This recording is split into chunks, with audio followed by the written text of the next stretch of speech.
नारायण वासुदेव। सब संकीर्तन कर रहे थे कि इतने में गुरु जी आ गए। गुरु जी ने देखा, बोला ये तो जो प्रहलाद को रोग लगा था सारे विद्यार्थियों को लग गया। दौड़ करके महाराज जी के पास गए, बोले महाराज जी प्रहलाद ने तो सारे विद्यार्थियों को बिगाड़ दिया, सबको अपने जैसा बना लिया।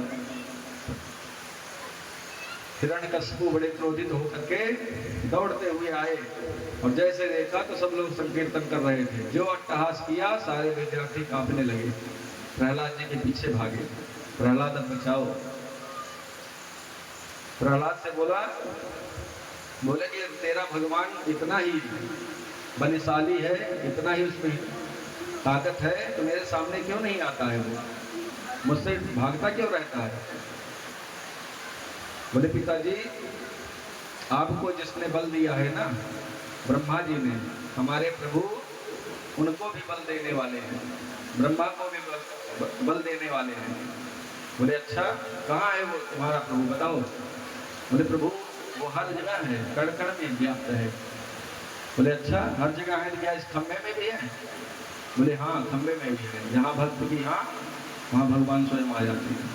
क्रोध में भरा हुआ हिरण्यकशिपु ले जाकर के खट से खंभे पर प्रहार किया और उसमें से भगवान प्रकट हो गए। बोले नृसिंह भगवान की जय। नृसिंह भगवान को देख करके डर गया, कांप गया बेचारा कि कैसा भगवान है ये, आधा मनुष्य का शरीर है और आधा सिंह का, नरसिंह। फिर अगले पर याद आया कि ब्रह्मा जी ने हमें इतने सारे वरदान दिए, वो किस काम में आएंगे।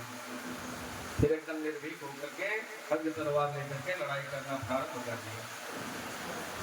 जब लड़ना प्रारंभ किया तो नरसिंह भगवान सूर्यास्त तक उसके साथ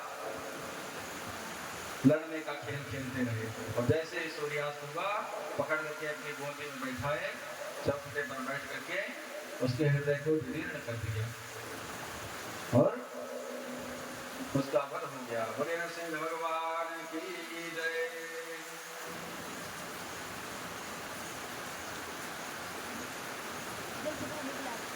जब शिशुपाल का वध हुआ, हिरण्यकशिपु का वध हुआ, सारे देवता आए और भगवान के भयानक रूप को देख करके प्रणाम कर करके सीधे वहां से लगवा ले, भागते चले गए। लगवा ले जा। लक्ष्मी मैया आई, उन्होंने भी आरती की, लेकिन जैसे ही मुखार बिंदु देखी भगवान का, वो भी थाली फेंक करके भाग गई। नारद जी आए, प्रहलाद जी से बोले कि अब इनके क्रोध को कोई शांत नहीं कर सकता है, अब तुम चाहो तो ही ये शांत होंगे।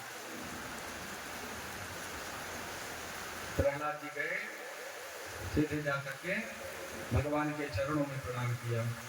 सुपादमूले पतितं कमलभृतं विलोक्य देवः कृपया परिप्लुतः। भगवान के चरणों में जाकर के साष्टांग प्रणाम किए।